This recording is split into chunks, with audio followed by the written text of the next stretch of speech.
वृन्दावनेश्वरी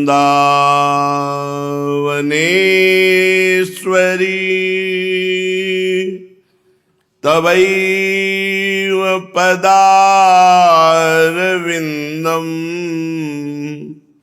प्रेमामृतैकमकरन्द रसौघपूर्णम्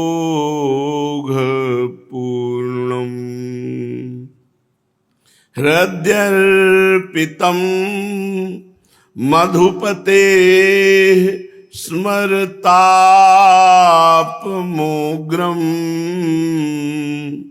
निर्वापयत् परम शीतलमाश्रयामि निर्वापयत् परम शीतलमाश्रयामि। परम सच्चिदानंद घन प्रेमामृत स्वरूप नवनिभृत निकुंज महामहिम परम पावन श्री वृंदावन धाम के लाडिले युगल सरकार प्राणाराध्य प्राण प्रिय श्री प्रिया प्रीतम जू, समस्त सहचरी वृंद, खग मृग पशु पंछी तरुलता, श्री यमुना रस रानी रज रानी, समस्त ब्रजवासी परिकर के चरणों में कोटिशः प्रणाम, कोटिशः नमन, नमस्कार। स्थूल देह, सूक्ष्म देह और कारण देह, इन तीनों से विचित्र परम दिव्य सहचरी देह है, जो ना देव देह है, न यातना देह है, न स्वप्न देह है, न जागृत अवस्था का स्थूल देह है, न सूक्ष्म देह, न कारण देह। इन सब से परे महामहिम सहचरी देह है।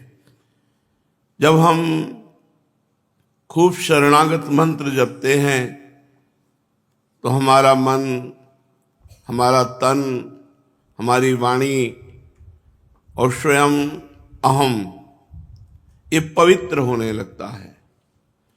और पवित्र शरणागति में जब निज मंत्र जपा जाता है तब सहचरी स्वरूप का प्रादुर्भाव होता है। जब डट के जपा जाता है, खूब रात दिन मंत्राकार वृत्ति, दुर्गुण दुराचारों से निवृत्ति, हर समय रसिकों की वाणियों का गायन, हर समय प्रियालाल की रूप माधुरी के अवलोकन की लालसा, प्रतिपल प्रियालाल के नाम रूप लीला धाम में ही जो चित्त लगाए रहता है, तो आचार्य हरिवंश महाप्रभु की कृपा से व्यास सुवन प्रसाद देह मानसी गढ़े चित्त, महाप्रभु हरिवंश चंद्र जू की कृपा से, हित सजनी जू की कृपा से उसके मानस में सहचरी भाव का प्रादुर्भाव होता है।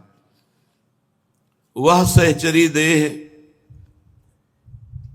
अनंत सौंदर्य माधुर्य युक्त श्री प्रियाजू, श्री लालजू के श्री अंग की प्रगट सेवा का अधिकार प्राप्त है। अधिकार प्राप्त देह सहचरी भाव, और वो अपनी लाडली लाल की सेवा में अपार सुख में निमग्न रहता है उपासक। बाहर से वो पुरुष देह हो या स्त्री देह हो, लेकिन अंदर से वो सहचरी भाव में अपने इष्ट देव की सेवा में मगन रहता है। श्रीपाद प्रबोधानंद जी महाराज कह रहे हैं, कदा सुदृढ़ भावनोदित निजेष्ट रूपम मना, गपि स्मृत शरीर के निहि रसे प्रविष्टोद्भुते,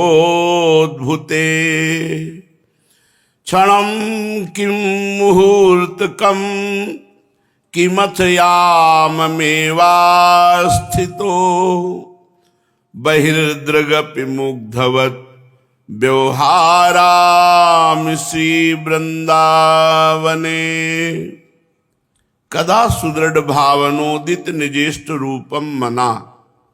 हमारे मन में कभी निज इष्ट रूप सेवा का भाव देह प्रकट हो जाए।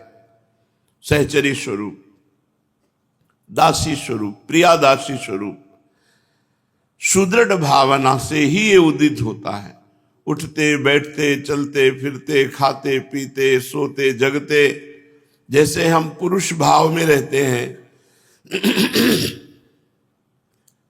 इस पुरुष भाव को विस्मरण करके मैं प्रियाजू की दासी हूं, प्रियाजू की सहचरी हूं, इस ठसक में हर समय चल रहा है तो प्रियाजू की सहचरी के रूप में, प्रसाद पा रहा है तो प्रियाजू का उच्छिष्ट उनकी सहचरी के रूप में, शयन करने जा रहा है तो प्रियालाल को शयन करा के सहचरी रूप में, जग रहा है तो सहचरी रूप में प्रियालाल को जगाकर मंगला से पुनः शयन तक अपने भाव देह में ही वो अपनी स्मृति सुदृढ़ किए हुए है। और देह जो ये पार्थिव पांच भौतिक है इसका विस्मरण हो चुका है। कदा सुदृढ़ भावनोदित निजेष्ट रूपम मना, गपि स्मृत शरीर के निह रसे प्रविष्टोद्भुते। शरीर का भाव चला गया है और सहचरी भाव में स्थित है। जैसे हर समय ठसक रहती मैं पुरुष, ऐसे हर समय ठसक रहती मैं प्रियाजू की दासी। राधा दास्य में प्रविष्ट होकर एक क्षण या एक मुहूर्त के लिए भी अगर कोई इस भाव में टिक जाए तो बहुत बड़ी महिमा है। फिर हर समय जो इसी भाव में रहता है बलिहारी है उस रसिक महापुरुष की। एक मुहूर्त या एक क्षण नहीं टिक सकते इस सहचरी भाव में आचार्य कृपा के बिना। और वो कृपा अपने लोगों के ऊपर है। मनुष्य शरीर मिला, वृंदावन धाम मिला, युगल चरणारविंद की उपासना मिली, सिद्ध रसिक महापुरुषों का संग मिला। ऐसे गुरुजनों के प्राप्त होने पर कुछ दुर्लभ नहीं है। एक मुहूर्त या एक पल के लिए भी अगर इस भाव में टिक कर सेवा करे महामहिम। अगर एक प्रहर तक इसी भाव में बना रहे, 4 पहर दिन 4 पहर रात, एक पहर अगर इसी भाव में मगन है, कोई एक सेवा श्री जी की इसी भाव में मगन होके कर रहा है, धन्य हो गया उसका जीवन। मैं श्री जी की दासी हूं। अगर इसी भाव में ठसक में भर के एक क्षण एक मुहूर्त आप जल केवल पिला रहे हैं, अपार महिमा। हमारा अधिकार है क्योंकि हम हरिवंश शरणागत हैं। सहचरी भाव में हमारा प्रवेश है, हमारा अधिकार है। हम अपने स्वरूप को जाने, अपने स्वरूप को पहचाने। यह अपना स्वरूप नहीं है, ये पांच भौतिक देह है। प्राकृतिक देह ही 3 रूप धारण करती है, स्थूल, सूक्ष्म और कारण। ये चिदानंद देह है जो सहचरी भाव है। सच्चित आनंद घन जो भगवान का स्वरूप है। सच्चिदानंद रूपाय विश्वोत्पत्त्यादि हेतवे तापत्रय विनाशाय श्री कृष्णाय वयम नुमः। वही सच्चिदानंद देह सहचरी की है। ऐसा कब होगा कि मैं अपने सहचरी रूप की ठसक में 8 पहर प्रिया प्रीतम की सेवा में निमग्न रहूंगा। पर ये स्थिति तो वृंदावन प्रदान करेगा, वृंदावन के रसिक जन प्रदान करेंगे, वृंदावन की रजरानी प्रदान करेगी। तो कब मुझे अखंड वृंदावन वास प्राप्त होगा? श्रीपाद प्रबोधानंद जी महाराज कह रहे हैं कि अखंड वृंदावन वास प्राप्त हो, रसिकों का संग हो, रजरानी का शरीर में लेप हो, 8 पहर प्रिया प्रीतम के चिंतन में निमग्न मैं उनकी दासी हूं ऐसी ठसक रहे हमारे माई श्यामाजू को राज। जाके अधीन सदाई सांवरो या ब्रज को शिरताज, हमारे माई श्यामाजू को राज। यह जोरी अविचल वृंदावन नाहिन आन सुकाज, बिट्ठल विपुल बिहारिन के संग ज्यों जलधर संग गाज, हमारे माई श्यामाजू को राज। हमारी श्यामाजू, हमारी महारानी जू। नान्यद बदामि न शृणोमि न चिंतयामि। कब सहचरी रूप प्राप्त होता है? नान्यद बदामि, अन्य नहीं बोलूंगा। रसना कटो जो अन रटो, निरखी अन फुटो नैन, श्रवण फुटो जो अनसुनो श्री राधा जसुबेन। नान्यद वदामि, नहीं बोलूंगा। जब बोलूंगा तो परम धन राधा नाम आधार, परम धन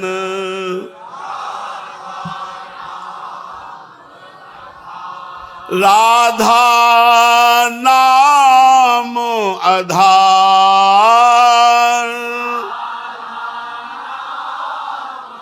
आधार परम धन राधा नाम आधार।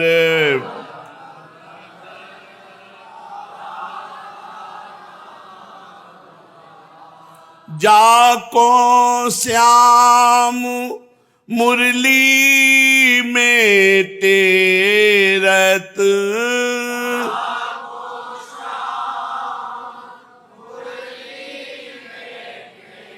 रत सुमिरत बारंबार,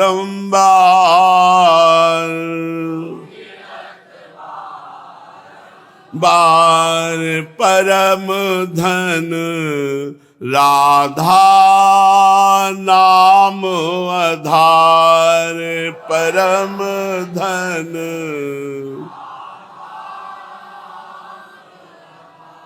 जंत्र मंत्र और वेद तंत्र में,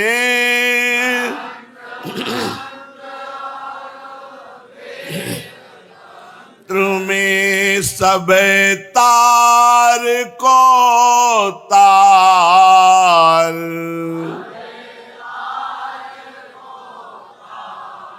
श्री सुख प्रगट कियो नहीं आते,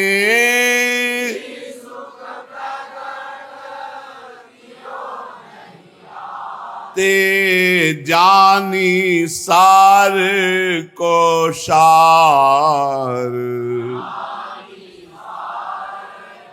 सार परम धन राधा नाम आधार, परम धन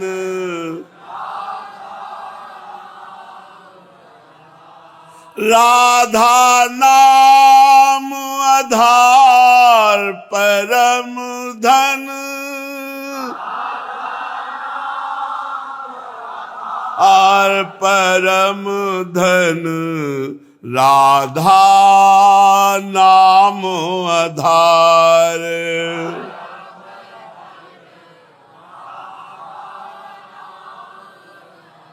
कोटिन रूप धरे नंद नंदन,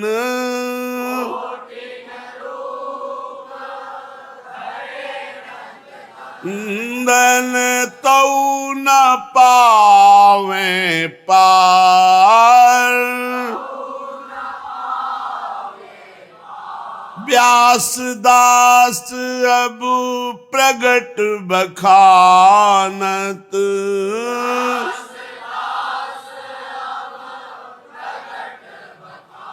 नत डारी भार पे भार, में भार परम धन राधा नाम आधार, परम धन राधा नाम आधार,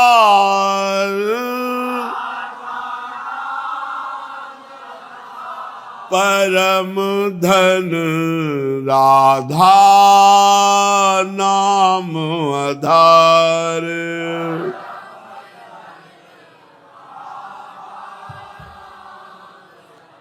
नान्यद् वदामि न शृणोमि न चिंतयामि, नान्यद् ब्रजामि न भजामि न चाश्रयामि, पश्यामि जाग्रति तथा स्वप्ने पिनान्यत श्रीराधिका रति विनोद बनम विनाहम।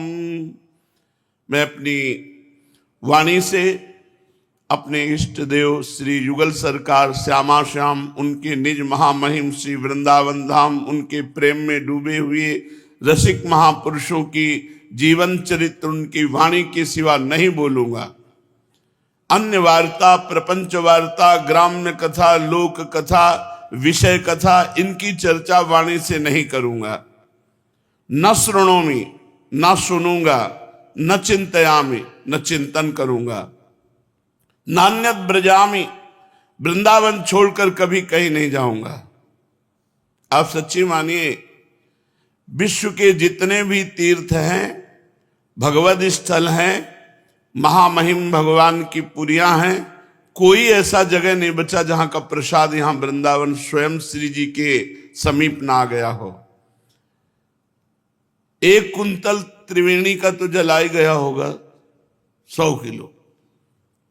कोई कलश में ला रहा है, कोई पात्र में ला रहा है, विविध पात्रों में 50 सैकड़ों लोग ला चुके। आप नहीं गए वृंदावन से, श्री जी ने प्रेरणा की तो हम जल ले आए, आप स्वीकार करो। ऐसे 50 सैकड़ों लोग, इतने भगवद विग्रह विराजमान हैं, सबके वस्त्र, प्रसादी, जूठन, माला, सब। वृंदावन महामहिम है, सच्चिदानंद बपू है। यदि ये दृढ़ निष्ठा कर ली कि नान्यत ब्रजामि, प्राण तजो बन ना तजो, कहो बात को लाख, लाख बात कहो, अब हमारे दिमाग में नहीं चढ़ेगी, एक ही बात रहेगी, वृंदावन तज अनत न जाऊं। वृंदावन छोड़कर एक कदम भी बाहर नहीं जा सकते, ना हमारे इष्ट और ना इष्ट के आराधक रसिक जन। ना लोक की चाह है, ना परलोक की चाह है, न वैकुंठ की चाह है, न मोक्ष की चाह है। क्यों जाएंगे? अनन्य जन क्यों जाएंगे? स्वर्ग नरक अपवर्ग आस नहीं त्रास है, जहां राखो ता रहो मान सुख राशि है। न स्वर्ग की चाह है, न मोक्ष की चाह है, न नरक का भय है। अब लाडली लाल के पूर्ण अनन्य होकर ये निष्ठा कर ले, नान्यत ब्रजामि, मैं वृंदावन से एक कदम भी बाहर नहीं जाऊंगा। न भजामि, ना किसी और का भजन करूंगा। ना चाश्रयामि, ना और किसी का आश्रय लूंगा। पश्यामि जागृति तथा स्वप्ने भी, मैं देखूंगा जागृत में भी तो प्रिया लाल के रूप को, और स्वप्न में भी तो प्रिया लाल के रूप को। जब आप अन्य बोलेंगे नहीं, अन्य सुनेंगे नहीं, अन्य चिंतन नहीं करेंगे, अन्य जगह जाएंगे नहीं, अन्य भजन नहीं करेंगे, अन्य का आश्रय नहीं लेंगे, तो स्थिति तो ये आ ही जाएगी। जागृत स्वप्न सुषुप्ति स्फुरत में राधा पदाब्ज छटा, वैकुंठे नरके अथवा मम गतिर्नान्यास्तु राधाम बिना। पश्यामि जागृति तथा स्वप्ने नान्यत श्री राधिका। जागृत में तो श्री किशोरी जी के रूप का चिंतन करते हुए अपनी स्वामिनी की ठसक में जब शयन किया, तो स्वप्न में भी बड़े मंगलमय स्वप्न आते हैं। प्रियालाल के निज जनों की दिव्य घाटियां, दिव्य कुंज भवन, ऐसे दर्शन होते हैं जो रात दिन अनन्य भाव से श्री युगल सरकार का और उनके धाम का चिंतन करता है। तो मैं रति विनोद वनम विनाहम, अब वृंदावन के सिवा ये रति विनोद है, प्रियालाल की रति का लीला स्थली है, ये निज महल है ये। अब इसको छोड़कर हम अन्य, बहुत कल्पतरु है, कामधेनु है, सुरतरु है, जो चाहोगे प्राप्त हो जाएगा, विश्वास कर लो। वृंदावन जैसा क्षमावान और वृंदावन जैसा महिमाशाली केवल वृंदावन ही है, जो प्रियालाल की प्राप्ति अधमों को करा दे। वर्तमान में पापाचरण करने वाला भी यदि वृंदावन वासी है तो उसे निश्चित प्रियालाल की प्राप्ति होगी। केवल वो वैष्णव अपराध न करे, बस धामवासी के प्रति अपराध न करे। ये एक श्लोक में नहीं, सैकड़ों श्लोक में लिखा हुआ है वृंदावन महिमामृत में। तो हम जैसे भी हैं, अपनी लाडली जू के हैं, अपने वृंदावन धाम के हैं, बस ये अनन्यता लेकर पड़े रहो, तो यहाँ पड़े रहने से ही भगवत प्राप्ति हो जाती है। भगवत धाम है, भजन के 4 अंग हैं, धाम, नाम, रूप, लीला। यदि लीला, रूप और नाम भी छूट जाए तो धाम में तो पड़े हैं, भजन का एक अंग तो पकड़े हुए हैं, इसी से भगवत प्राप्ति हो जाएगी। साधक अपनी साधना में सावधान रहे। पूज्य गिरिराज वाले बाबा पंडित गया प्रसाद जी महाराज, जो पूज्यपाद सिउड़िया बाबा जी के कृपा पात्र हैं, बड़े ही सूक्ष्म साधना की चर्चा है। साधक को सावधान होकर सुनना चाहिए, मनन करना चाहिए और अपने आचरणों में उतारना चाहिए। प्रीयते अमलया भक्त्या हरिरन्यद विडंबनम। भगवान की जो निष्काम भक्ति है यही वास्तविक सत्य है, और तो सब विडंबना है। प्रीतये अमलया भक्त्या हरिरन्यद विडंबनम। श्री भगवान प्रसन्न हुए हैं निष्काम भक्ति सो, और तो सब व्यर्थ ही है। गोस्वामी तुलसीदास जी ने मानो याही को अनुवाद कियो, रीझत राम स्नेह निशोते। भगवान प्रेम से ही रीझते हैं, अतएव लक्ष्य बने केवल श्री भगवत प्रेम ही।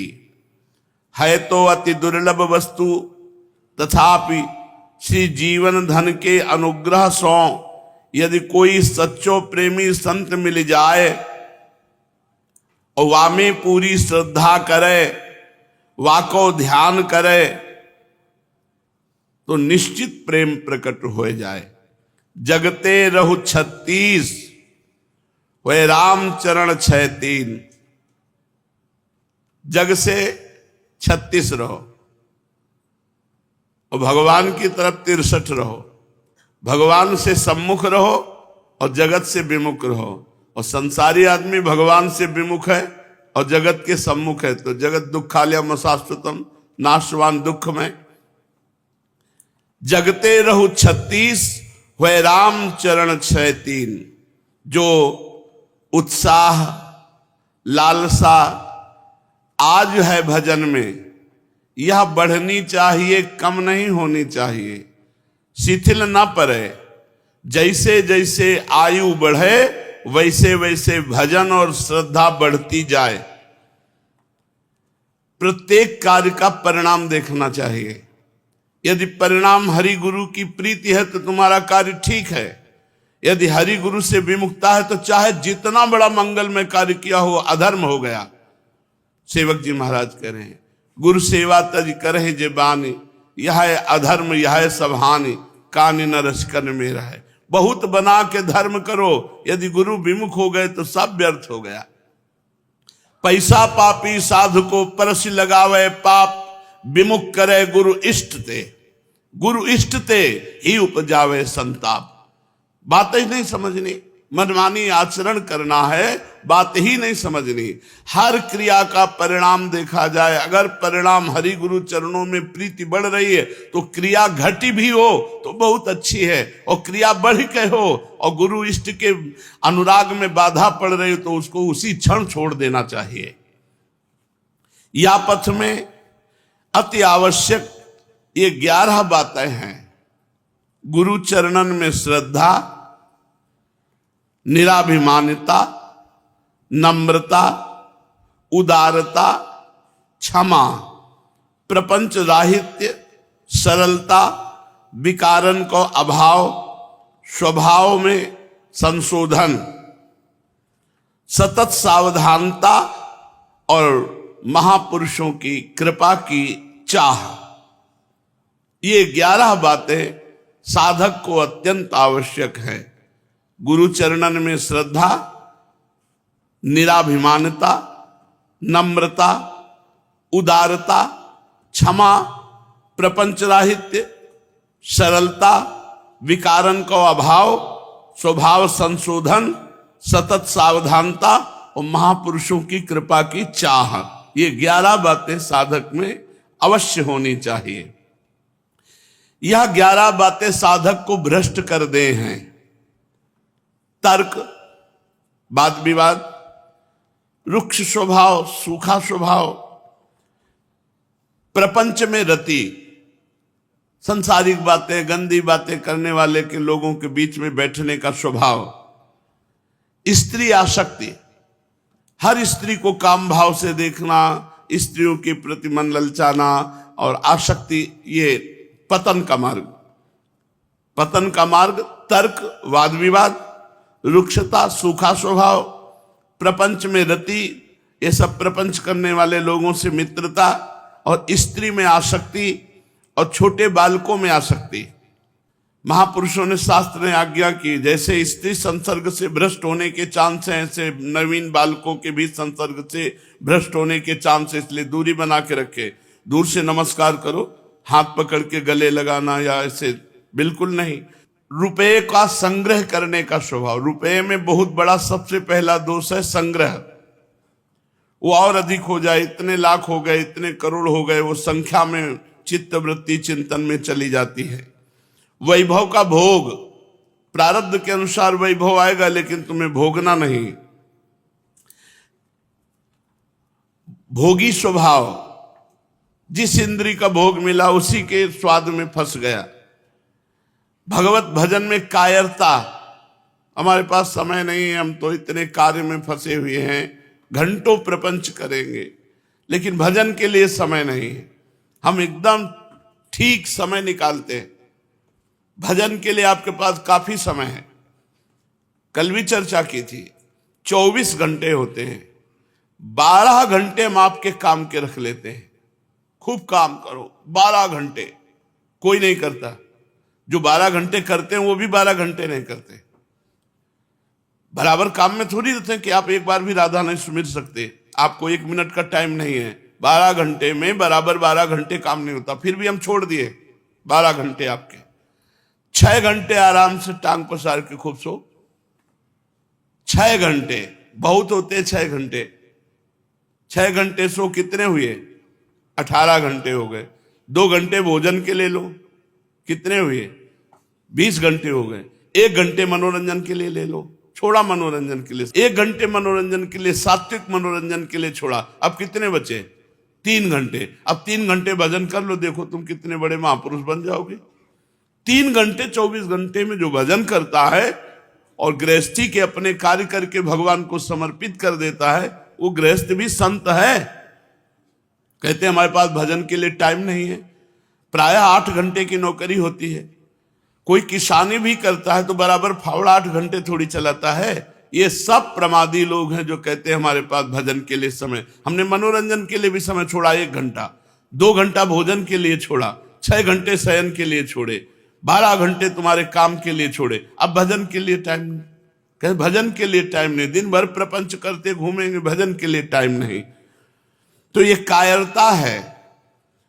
भजन में उत्साहहीनता, अकर्मण्यता, स्वभाव में चंचलता, ये 11 दोष जिनके अंदर वो भ्रष्ट हो जाता है। तर्क, रुक्षता, प्रपंचरति, स्त्री में आसक्ति, बालक आदि के साथ आसक्ति, द्रव्य, रुपया, वैभव, भोग, कायरता, उत्साहहीनता, अकर्मण्यता, स्वभाव में चंचलता, ये 11 बातें साधक को भ्रष्ट कर देती हैं। इनकी कृपा को चिंतन करो हर समय, अपने साधन को चिंतन करो हर समय, इष्ट देव को चिंतन करो। अगर दोष देखने हैं तो अपनी रहनी की जांच करो कि तुम्हारे में कौन कौन से दोष हैं। किसी अन्य साधक की रहनी की तरफ मत देखो, अपनी रहनी की तरफ देखो। बुरा जो देखन मैं चला, बुरा न मिलिया कोई, जो दिल खोजूं आपनो तो हमसो बुरा न होए। हम पहले अपनी बुराइयों को खोज खोज करके बाहर करें तो हमें पता चलेगा हमारे अंदर कितनी बुराइयां हैं। चिंतन करना है तो अपनी रहनी को चिंतन करो, अपने स्वभाव को चिंतन करो, सतत चिंतन परायण रहो अपने इष्ट देव में। हमारे पास समय ही नहीं अन्य चिंतन, अन्य वार्ता, अन्य क्रिया। साधक को जीवन में सादगी भरो जीवन रहना चाहिए। अब साधक हो, विरक्त हो, हाथ में कंगन और जंजीर और तेल, सुगंधित द्रव्य, सब ये सब प्रपंच है। भगवत प्रसाद की बात अलग है कि इत्र मिल गया उसको लगा लिया, पान मिल गया हो तो भगवत प्रसाद रूप है। सादगी वस्त्र, नीचे मार्किन, एक अचला ऊपर ओढ़ लिए, सादा जीवन। शरीर में रज लगी हुई है, बस भोजन पाओ तो रज के पात्रों में पाओ, धातु के पात्रों का त्याग कर दो। विरक्त जो वेश धारण किए हुए हैं उन्हें धातु के पात्रों में नहीं पाना चाहिए। प्रायः रज या नारियल के पात्रों का प्रयोग। अपनी रहनी से रहो तो बहुत आनंद मिलेगा, अपनी रहनी से रहो। हर समय साधक को अपने इष्ट देव का चिंतन, और ये ध्यान रखे कि हमारे शरीर में किसी भी तरह रजगो गुण बढ़ाने वाले लेप न लगे। साबुन है, ये जो क्रीम आदि हैं, ये सब नहीं। संत बने हो, हमारे लिए क्रीम है वृंदावन की रज, रज लगाओ, नाम जप करो, ब्रह्मचर्य से रहो, बड़े सुंदर लगोगे। ये बाह्य सुंदरता के लिए साधक ना नहीं, आंतरिक सुंदर है तो जगत आकर्षण हो जाएगा। यहां तक कि जगदीश का भी आकर्षण हो जाता है, भगवान का अत्यंत लाडला भक्त बन जाता है। बाह्य सादगी जीवन होना चाहिए। समस्त साधु समाज को सम्मान देना चाहिए। साधक को चाहिए किसी भी संप्रदाय का संत हो, सबके प्रति भगवत भाव, सबको नमस्कार, सबकी वार्ता सुने, सबके चरण पखारे, सबको भोजन पवावे, सबके नमस्कार करे। किसी के प्रति ऐसा अरे तो अमुक संप्रदाय का नहीं, सब भगवान के रूप हैं, सब भगवान को भजने वाले वंदनीय हैं। केवल हम ही सबसे छोटे सेवक हैं, सब हमसे बड़े हैं। जिसकी ये भावना बन गई वो निरपराध रहता है। सेवक तो हम, स्वामी चराचर जगत, सो अनन्य गति जाके असमति न टरे हनुमंत, मैं सेवक सचराचर रूप स्वामी भगवंत। आहा, कितना आनंद है इस बात में। चराचर जगत मेरा साक्षात भगवान रूप धारण किए हुए है और मैं एकमात्र अकेला सेवक हूं।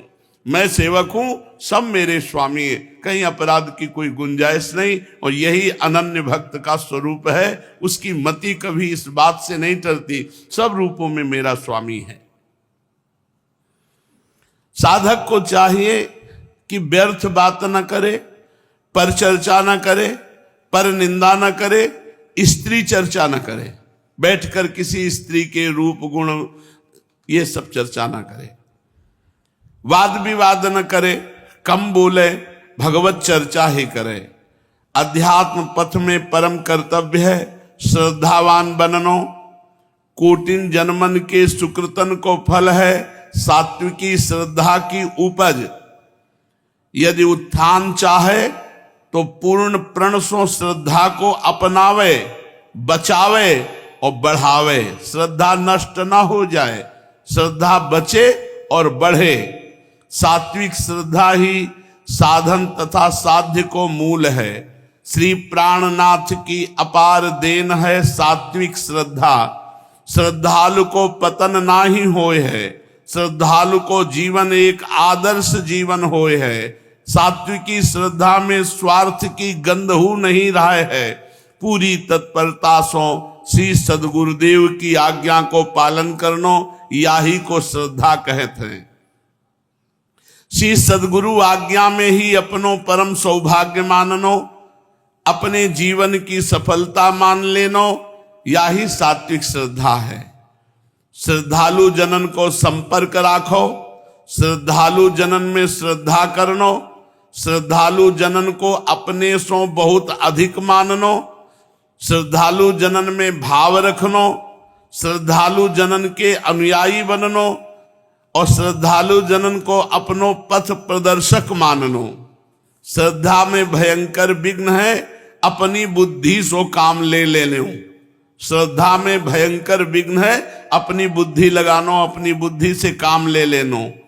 हमारी श्रद्धा ठीक ठीक चल रही है या की परीक्षा है गुरु चरणन में प्रेम बढ़तो जाए, तब समझो कि हम अध्यात्म में प्रवेश कर रहे हैं। जब सात्विकी श्रद्धा बढ़ती ही जाए, भजन में अतृप्ति होए और सबसे दैन्य भाव रहे, सबसे झुक के रहे, तृणादपि सुनीचेनो। सात्विकी श्रद्धा जानता करण में रुक जाए है, वहां समस्त भगवान के सद्गुण आ जाए हैं। सात्विकी श्रद्धा जानता करण में टिक जाए, वहीं भगवत सद्गुण प्रकाशित हो जाते हैं। खूब श्रद्धा करे, श्रद्धा ही विचारे, श्रद्धा को संभारतो रहे, श्रद्धा रुकवे की और बढ़वे की युक्ति सोचतो रहे। अबोध बच्चे की भांति निरंतर अपनी श्रद्धा सद्गुरु रूप महतारी की गोद में पहुंचावे। जैसे छोटा बच्चा केवल अपने माँ के अधीन होता है, माँ के सिवा और ज्यादा उसका किसी से परिचय नहीं, ऐसे सद्गुरु के सिवा हमारी और कहीं नहीं, भावना नहीं, एकमात्र सद्गुरु की गोद। फिर तो यह श्रद्धा अपने लाड़िले को ऐसे संभाल करे है जिम बालक राखे महतारी। श्री श्रद्धा महारानी के रोकबे के ताई सहज युक्ति है, साधना में निष्ठा। श्रद्धा साधन में लगावे है, श्रद्धा साधन को बढ़ावे है, श्रद्धा साधन को सिद्ध कर दे है। श्रद्धा रोकबे को पात्र बननो पड़ोगो। सबसे नीच ये श्रद्धा रुकने का पात्र है। यदि साधक साधन में प्रमाद करिवे लगे तो श्रद्धा महारानी धीरे से भाग जाए हैं। सात्विकी श्रद्धा जाके अंतःकरण में रुक जाएगी, वह साधना में पूर्ण तत्पर रहेगो, पूर्ण सदाचारी बनेगो। श्रद्धा, साधन, सदाचार, यह त्रिपुटी कही जाए है। ये तीनों अन्योन्याश्रित हैं। आरोग्य प्राप्ति के ताई जैसे अनुपान, औषधि और पथ्य तीनों एक साथ काम में आवे हैं। इनमें एक की कमी हो जाए तो दोनों व्यर्थ हो जाए। ठीक ऐसे ही भवरोग नष्ट के लिए अध्यात्म पथ में या त्रिपुटी की अत्यंत आवश्यकता है। श्रद्धा, साधना और सदाचार। गुरु चरणों में श्रद्धा, उनके द्वारा दी हुई उपासना को खूब ठीक ढंग से करना साधना, और आचरण पवित्र होना, इन तीनों के द्वारा भवरोग की निवृत्ति होती है। तभी पूर्ण लाभ होए है। एक ही वाक्य समझ लेना चाहिए कि श्रद्धा, साधना और सदाचार जो तीनों एक साथ लेके चले, वही जाके सिद्ध पुरुष होए हैं। श्रद्धा, साधना और सदाचार। सात्विकी श्रद्धा, पूर्ण सदाचार और हृदय में निराभिमानता अर्थात दीनता। भजन करके भगवान से भजन ही मांगनो, कोई संसारी पदार्थ नहीं मांगनो। श्री सद्गुरु जनन की सेवा, दीनन की सहायता, महापुरुषन की कृपा की चाह, समय का सदैव सदुपयोग, सद ग्रंथों का स्वाध्याय और संतों का संग, सत्संग, या से निश्चित भगवत प्राप्ति हो जाए है। साधक के ताई परम आवश्यक है कि अपने नेत्रन को बहुत संभाल के उठावे। अर्थात नेत्र देना है तो बहुत संभाल के देखो, कहीं किसी गलत चेष्टा पे न पड़ जाए, कहीं किसी माता बहन के प्रति गलत भाव न कर बैठे।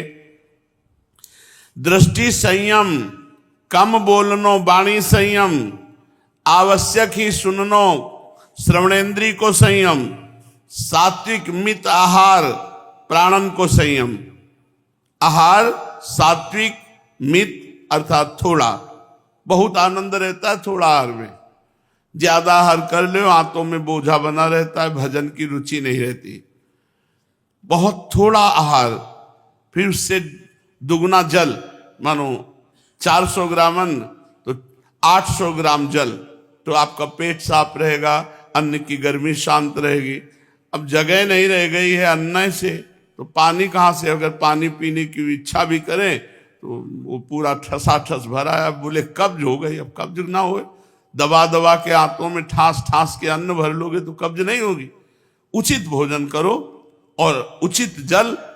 वैसे पेट है, इसमें अन्न, जल और वायु तीनों से प्राणों का पोषण होता है। तो अन्न 1 भाग कर लो, 2 भाग जल, और 1 भाग वायु। 1 भाग वायु के लिए खाली रहना चाहिए। जल पीने के बाद भी पेट में जगह रहनी चाहिए। तो आहार सात्विक हो, आहार मित हो, थोड़ा हो, जो सहज में पच जाए, और विचारों का संयम। संकल्प विकल्प हो रहे हैं, कल्पनाएं हो रही हैं, आप सावधान नहीं, कितने मिनट निकल गए, व्यर्थ का चिंतन करते नाम छूट गया, ऐसा नहीं होना चाहिए। समय को सदुपयोग करो भगवत चिंतन में। स्वभाव में गंभीरता लाओ। कोई अपराध तुमसे करे तो क्षमा कर दो। सरल व्यवहार रखो, उदार वृत्ति रखो और सहिष्णुता हो। विरक्त स्त्री जाति मात्र सो अपनो संबंध ना रखें। कोई संबंध नहीं, किसी भी तरह का संबंध स्त्रियों से विरक्त को नहीं रखना चाहिए। गृहस्थ होए तो परिस्त्री मात्र सो कैसे हूं संपर्क न रखें। इंद्रियां बड़ी चंचल हैं, धोखा दे सकती हैं। बलवान इंद्रिय ग्रामो विद्वानमपि कर्षति। बार बार स्मरण करें जो महापुरुषन ने अपने जनन को शिक्षा दी है, वह को स्मरण करें। समर्थ गुरु रामदास, महाप्रभु चैतन्य देव, महाप्रभु हरिवंश चंद्र जी, स्वामी जी महाराज, बड़े बड़े महापुरुषन ने जो शिक्षा प्रद उपदेश दिए हैं, उनको पढ़ना चाहिए, उनको सुनना चाहिए, उनका मनन करना चाहिए। श्री भागवत जी की आज्ञा है कि विरक्त साधक पर स्त्री को अपनी मृत्यु ही देखे, पर स्त्री की तरफ देखे कि ये मृत्यु है हमारी। अगर हमने गलत ढंग से देखा, गलत भाव किए तो हमारा नाश हो जाएगा। महाबलवान विद्वान रावण, महाबलवान कीचक, बड़े बड़े जो प्रभावशाली थे वो मारे गए। जो भागवत में लिखा है कि स्त्री साक्षात मृत्यु है। अगर तुम हर स्त्री को काम भाव से देख रहे तो तुम्हारा नाश निश्चित है। उदाहरण में दे रहे कि बड़ा विद्वान, बड़ा बलवान रावण मारा गया, बड़ा बलवान कीचक मारा गया। साधना को अभिमान न कर बैठे। संतन की जीवनी पढ़े आते अभिमान नहीं आएगा। कहाँ इतना भजन करने वाले ऐसे विरक्त महापुरुष हो, अपने लोग कहाँ। ऊंचे महापुरुषन को देखे तो अभिमान नहीं आएगा, नीचे न देखे जो बिल्कुल भजन नहीं करते तो अपने को अभिमान आ जाएगा, इनसे हम ठीक है। नहीं, उनको देखो जो रात दिन भजन करते हैं, अभी तुम ठीक नहीं हो, वहां पहुंचना है। अपनी साधना को अभिमान न करी बैठे। संतन की जीवनी अवश्य पढ़े। अपने स्वभाव को सुधारतो ही रहे। अपने दुर्गुणन के हटावे में विलंब न करे। पूज्य बाबा की इन बातों का मनन करे और अपनी आचरण में उतारे। श्रीमद् भागवत महापुराण। भगवान सच्चिदानंद श्री कृष्णचंद्र जी उद्धव जी को गुण दोष का उपदेश कर रहे हैं। कहीं कहीं शास्त्र विधि से गुण दोष होता है और दोष गुण हो जाता है। जैसे ब्राह्मण के लिए संध्या वंदन गायत्री जप आदि गुण है, पर वही चतुर्वर्ण के लिए दोष है। जैसे दूध आदि का व्यापार वैश्य के लिए गुण है, परंतु ब्राह्मण के लिए अत्यंत निषिद्ध है। दूध बेचना अत्यंत निषिद्ध है।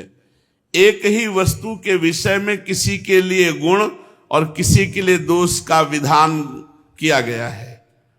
गुण और दोषों की वास्तविकता का खंडन कर देता है। इससे निश्चय होता है कि गुण दोष का ये भेद कल्पित है। जो लोग पतित हैं वे पतितों का सा आचरण करते हैं, उन्हें क्या पाप लगे। जो गिरा पड़ा है वो क्या गिरेगा, जबकि श्रेष्ठ पुरुषों के लिए वह सर्वथा त्याज्य होता है। जैसे गृहस्थों के लिए स्वाभाविक होने के कारण अपनी पत्नी का संग करना पाप नहीं है, परंतु सन्यासी के लिए घोर पाप है। उद्धव जी, बात तो यह है कि जो नीचे सोया हुआ है वो गिरेगा कहाँ। वैसे ही जो पहले से पापी और पतित है अब उसका क्या पतन होगा। जिन जिन दोषों और गुणों से मनुष्यों का चित्त उपरत हो जाता है उन्हीं वस्तुओं के बंधन से वह मुक्त हो जाता है। मनुष्य के लिए यह निवृत्ति रूप धर्म ही परम कल्याण का साधन है, क्योंकि यही शोक मोह और भय को मिटाने वाला है। उद्धव जी, विषयों में कहीं भी गुणों का आरोप करने से उस वस्तु के प्रति आसक्ति हो जाती है।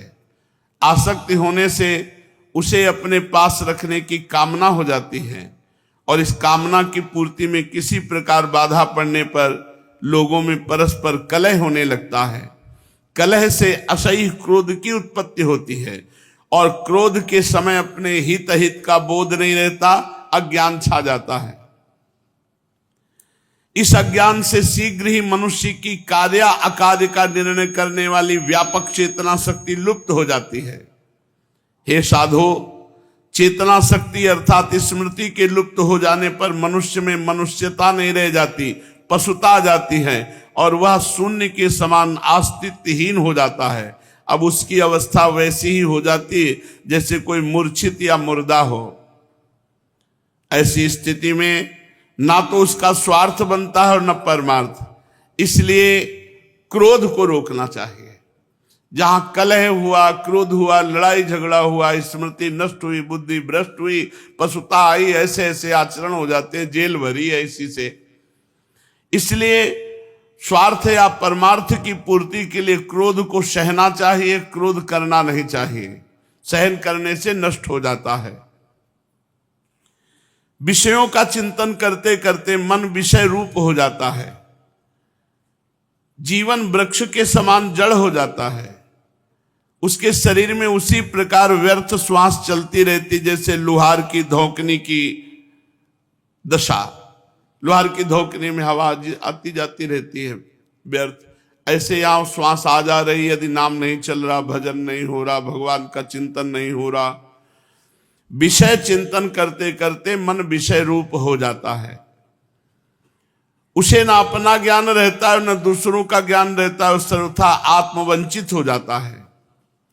उद्धव जी, ये स्वर्गादि रूप फल का वर्णन करने वाली श्रुति मनुष्यों के लिए उन लोगों को परम पुरुषार्थ नहीं बतलाती, परंतु बहिर्मुख पुरुषों के लिए अंतःकरण की शुद्धि के द्वारा परम कल्याण में मोक्ष की विवक्षा से ही कर्मों में रुचि उत्पन्न करने के लिए वैसा वर्णन करते हैं। जैसे बच्चों से औषधि में रुचि उत्पन्न करने के लिए रोचक वाक्य कहे जाते हैं, बेटा ये दवा पी लो, तुम्हारी चोटी बढ़ जाएगी। इसमें संदेह नहीं कि संसार के विषय भोगों में, प्राणों में, सगे संबंधियों में सभी मनुष्य जन्म से ही आसक्त हैं और उन वस्तुओं की आसक्ति उनकी आत्मोन्नति में बाधक एवं अनर्थ का कारण है। वे अपने परम पुरुषार्थ को नहीं जानते, इसलिए स्वर्ग आदि का जो वर्णन मिलता है वह ज्यों का त्यों सत्य है ऐसा विश्वास करके देवादि योनियों में भटकते रहते हैं, फिर वृक्षादि योनियों के घोर अंधकार में आ पड़ते हैं। ऐसी अवस्था में कोई भी विद्वान अथवा वेद फिर से उन्हें उन्हीं विषयों में क्यों प्रवृत्त करेगा।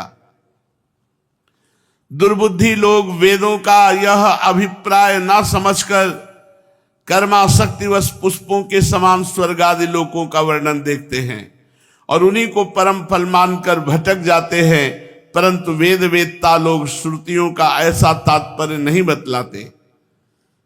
विषय वासनाओं में फंसे हुए दीनहीन लोभी पुरुष रंग बिरंगे पुष्पों के समान स्वर्ग आदि लोकों को ही सब कुछ समझ बैठते हैं। अग्नि के द्वारा सिद्ध होने वाले यज्ञ याग आदि कर्मों में ही मुग्ध हो जाते हैं और उन्हें अंत में देवलोक पितृलोक आदि की ही प्राप्ति होती है। दूसरी ओर भटक जाने के कारण उन्हें अपने निज धाम आत्मपद का पता नहीं लगता।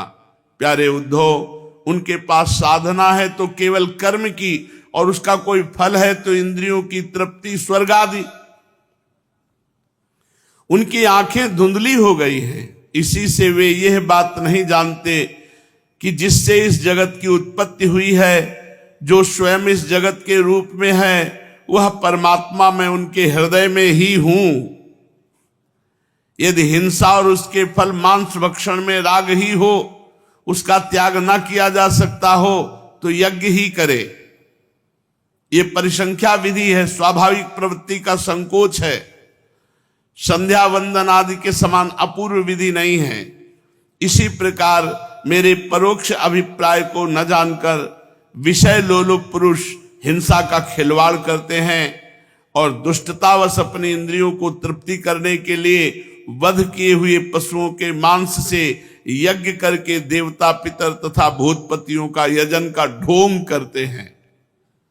उद्धव जी, स्वर्ग आदि परलोक ये स्वप्न के दृश्यों के समान है, वास्तव में ये असत हैं, केवल उनकी बातें सुनने में बहुत मीठी लगती हैं। सकाम पुरुष वहां के भोगों के लिए मन ही मन अनेकों प्रकार के संकल्प कर लेते हैं और जैसे व्यापारी अधिक लाभ की आशा से मूलधन को भी खो बैठता है, वैसे ही वे सकाम यज्ञों द्वारा अपने धन का नाश करते हैं। वे स्वयं रजोगुण सतोगुण या तमोगुण में स्थित रहते हैं। रजोगुणी सत्वगुणी और तमोगुणी इंद्रादि देवताओं की उपासना करते हैं। वे उन्हीं सामग्रियों से उतने ही परिश्रम से मेरी पूजा नहीं करते। वे जब इस प्रकार पुष्पिता वाणी रंग बिरंगी मीठी मीठी बातें सुनते हैं कि हम लोग इस लोक में यज्ञों के द्वारा देवताओं का यजन करके फिर स्वर्ग में जाएंगे, वहां दिव्य अप्सराएं मिलेंगी, विमान मिलेगा, उसको हम भोगेंगे, उसके बाद जब फिर हमारा जन्म होगा तो हम बड़े कुलीन परिवार में पैदा होंगे, हमारे बड़े बड़े महल होंगे, हमारा कुटुंब बहुत सुखी और बहुत बड़ा होगा। तब उनका चित्त क्षुब्ध हो जाता है और उनकी हेकड़ी जताने वाले घमंडियों को मेरे संबंध की बातचीत भी अच्छी नहीं लगती। उद्धव, वेदों में 3 कांड हैं, कर्म कांड, उपासना कांड और ज्ञान कांड। इन तीनों कांडों के द्वारा प्रतिपादित विषय है ब्रह्म और आत्मा की एकता। सभी मंत्र और मंत्र दृष्टा ऋषि इस विषय को खोलकर नहीं गुप्त भाव से बतलाते हैं। मुझे इस बात को गुप्त रूप से कहना ही अभीष्ट है, क्योंकि सब लोग इसके अधिकारी नहीं हैं। अंतःकरण शुद्ध होने पर ही ये बात समझ में आती है। वेदों का नाम है शब्द ब्रह्म, वे मेरी मूर्ति हैं, इसी से उनका रहस्य समझना अत्यंत कठिन है। वह शब्द ब्रह्म परापश्यंती और मध्यमा वाणी के रूप में प्राण, मन और इंद्रियमय है। समुद्र के समान सीमा रहित और गहरा है शब्द ब्रह्म वेद। वेद की थाह लगाना अत्यंत कठिन है, इसी से जैमिनी आदि बड़े बड़े विद्वान भी उसके तात्पर्य का ठीक ठीक निर्णय नहीं कर पाते। उद्धव जी, मैं अनंत शक्ति संपन्न एवं स्वयं अनंत ब्रह्म हूं। मैंने ही वेदवाणी का विस्तार किया है। जैसे कमलनाल में पतला सा सूत होता है, वैसे ही वह वेदवाणी प्राणियों के अंतःकरण में अनाहत नाद के रूप में प्रकट होती है। भगवान हिरण्यगर्भ स्वयं वेद मूर्ति एवं अमृतमय हैं। उनकी उपाधि है प्राण और स्वयं अनाहत शब्द के द्वारा ही उनकी अभिव्यक्ति हुई है। जैसे मकड़ी अपने हृदय से मुख द्वारा जाला उगलती है और फिर निगल लेती है, वैसे ही वे स्पर्श आदि वर्णों का संकल्प करने वाले मन रूप निमित्त कारण के द्वारा हृदयाकाश में अनंत अपार अनेकों मार्गों वाली बैखरी रूप वेदवाणी को स्वयं ही प्रकट करते हैं और फिर उसे अपने में लीन कर लेते हैं। वो वाणी हृदयगत सूक्ष्म ओंकार द्वारा अभिव्यक्ति, का से लेकर मां तक 25 स्वर, आ से औ तक 9, ऊष्मा, शाखा, साहा और अंतस्था, यारा, लावा इन वर्णों से विभूषित है। ऐसे छंद हैं वेदों में जिनमें उत्तरोत्तर 4-4 वर्ण बढ़ते जाते हैं और उनके द्वारा विचित्र भाषा के रूप में वो विस्तृत हुई है। चार अधिक वर्णों वाले छंदों में से कुछ है गायत्री, उष्णिक, अनुष्टुप छंद, बृहति छंद, पंक्ति छंद, त्रिष्टुप छंद, जगती छंद, अति छंद, अत्यष्टि छंद, अति जगती छंद और विराट। वह वेदवाणी कर्म कांड में क्या विधान करती है, उपासना कांड में किन देवताओं का वर्णन करती है, ज्ञान कांड में किन प्रतीतियों का अनुवाद करके उनमें अनेकों प्रकार के विकल्प करती है, इन बातों के इस संबंध में श्रुति के रहस्य को मेरे अतिरिक्त और कोई नहीं जानता। मैं तुम्हें स्पष्ट बतला देता हूं, सभी श्रुतियां कर्म कांड में मेरा ही विधान करती हैं, उपासना कांड में उपास्य देवताओं के रूप में मेरा ही वर्णन करती हैं, और ज्ञान कांड में आकाश आदि रूप से मुझ में ही अन्य वस्तुओं का आरोप कर उसका निषेध कर देती है। संपूर्ण वेद और श्रुतियों का बस इतना ही तात्पर्य है कि मेरा आश्रय ले लो।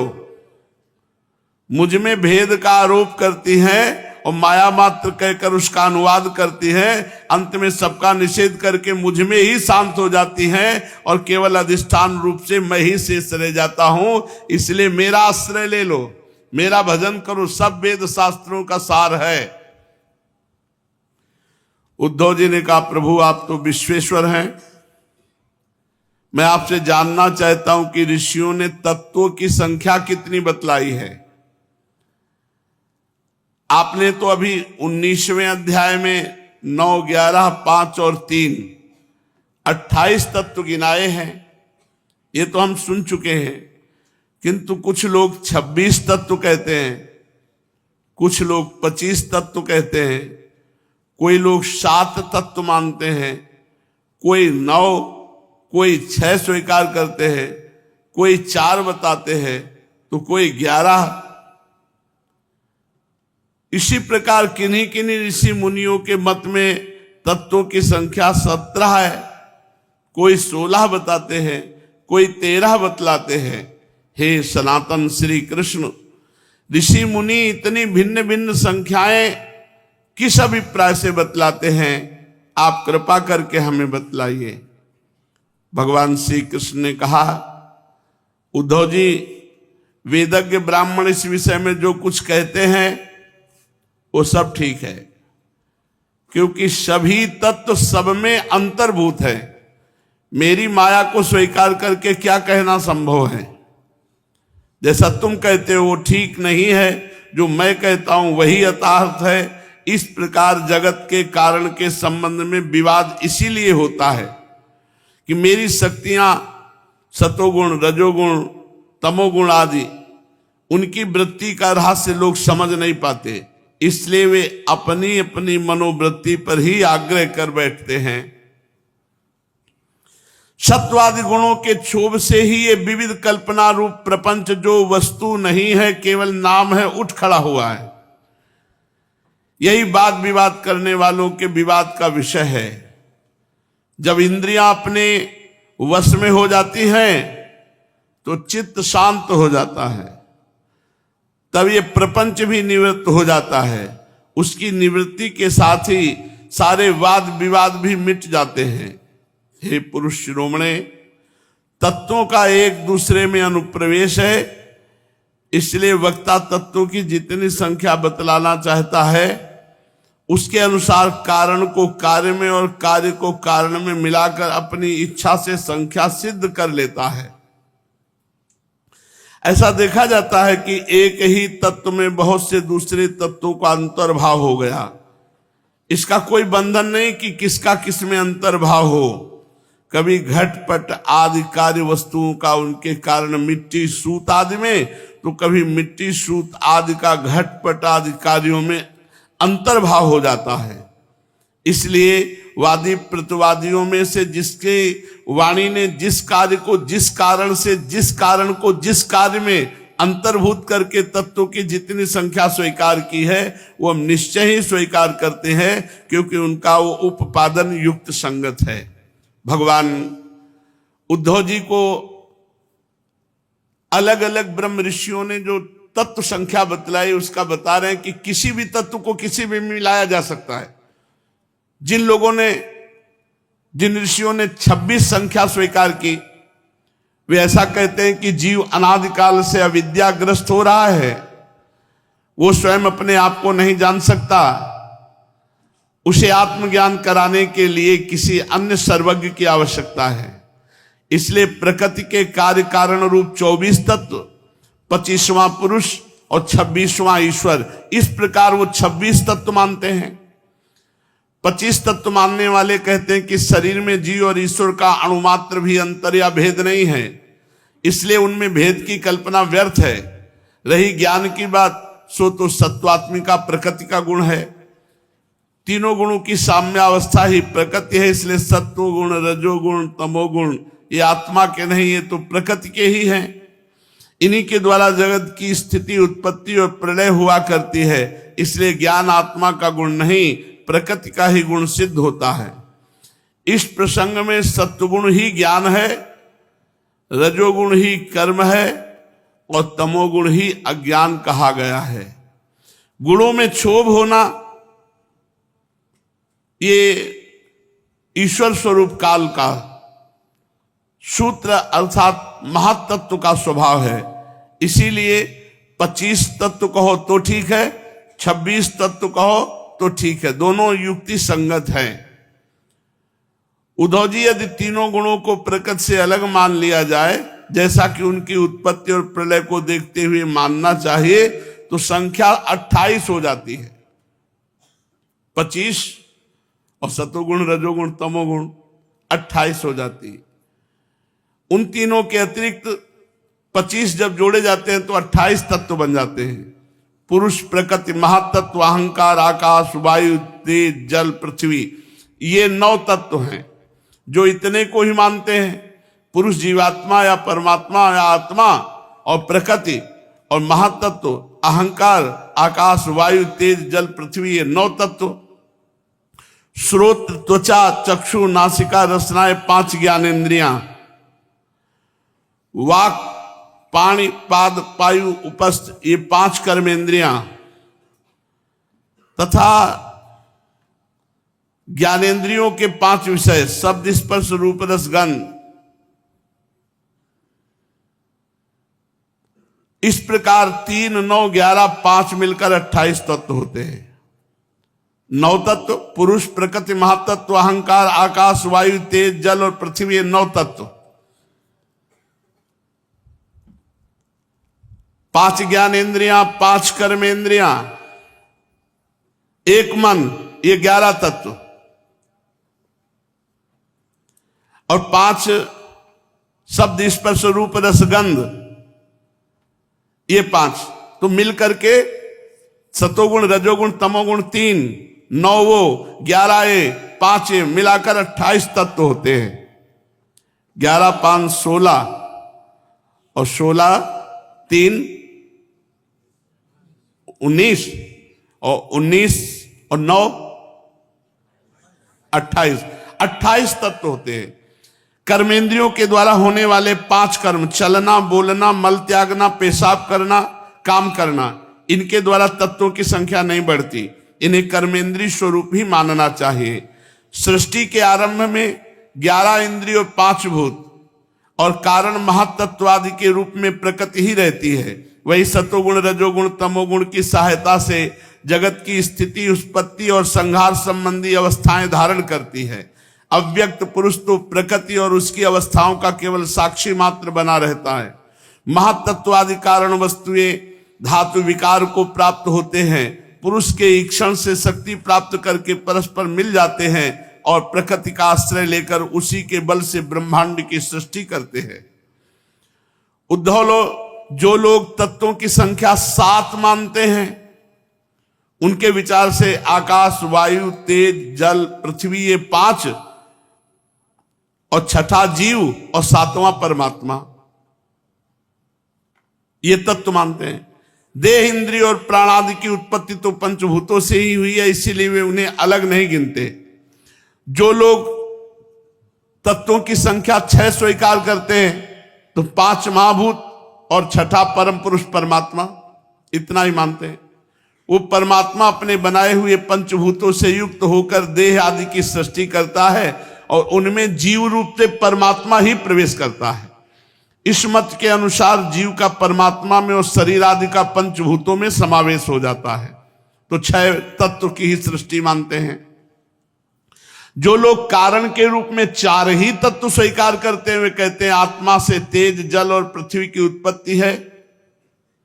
जगत में जितने पदार्थ सब इन्हीं से उत्पन्न होते हैं, वे सभी कार्यों का इन्हीं में समावेश कर लेते हैं। तो इसलिए ये 4 तत्व ही है, आत्मा, तेज, जल और पृथ्वी। जो लोग तत्वों की संख्या 17 बताते हैं वे इस प्रकार गणना करते हैं, पंचभूत, 5 तन्मात्राएं और 5 ज्ञानेंद्रियां, 1 मन और 1 आत्मा, 17 हो गए। 5 महाभूत, 5 तन्मात्राएं और 5 ज्ञानेंद्रियां 15, 1 मन 16 और 1 आत्मा 17 तत्व। जो लोग तत्वों की संख्या 16 बताते हैं उनकी गणना इसी प्रकार है, अंतर केवल इतना है कि आत्मा में मन का समावेश कर लेते हैं। 5 ज्ञानेंद्रियां, 5 महाभूत, 5 तन्मात्राएं, 1 मन हो गए 16। जो लोग 13 तत्व मानते हैं वे कहते हैं आकाश आदि 5 भूत, श्रोत्रादि 5 ज्ञानेंद्रियां और 1 मन, 1 जीवात्मा, 1 परमात्मा, ये 13 तत्व हैं। 11 संख्या मानने वाले 5 भूत, 5 ज्ञानेंद्रियां और इनके अतिरिक्त 1 आत्मा का अस्तित्व मानते हैं, इसीलिए 11। जो 9 तत्व मानते हैं आकाश आदि 5 भूत, मन, बुद्धि, अहंकार, 8 प्रकृतियां और 9 पुरुष, इन्हीं को तत्व मानते हैं। उद्धव जी, इस प्रकार ऋषि मुनियों ने भिन्न भिन्न प्रकार से तत्वों की गणना की है। सबका कहना उचित है क्योंकि सबकी संख्या युक्ति युक्त है। जो लोग तत्व ज्ञानी हैं उन्हें किसी भी मत में बुराई नहीं दिखती, उनके लिए सब कुछ ठीक है, जो कुछ बोल रहा है सब कुछ ठीक है। फिर उद्धव जी प्रश्न करते हैं भगवान से और भगवान फिर अगला उत्तर देते हैं। शेष चर्चा के श्री राधा वल्लभ लाल की जय।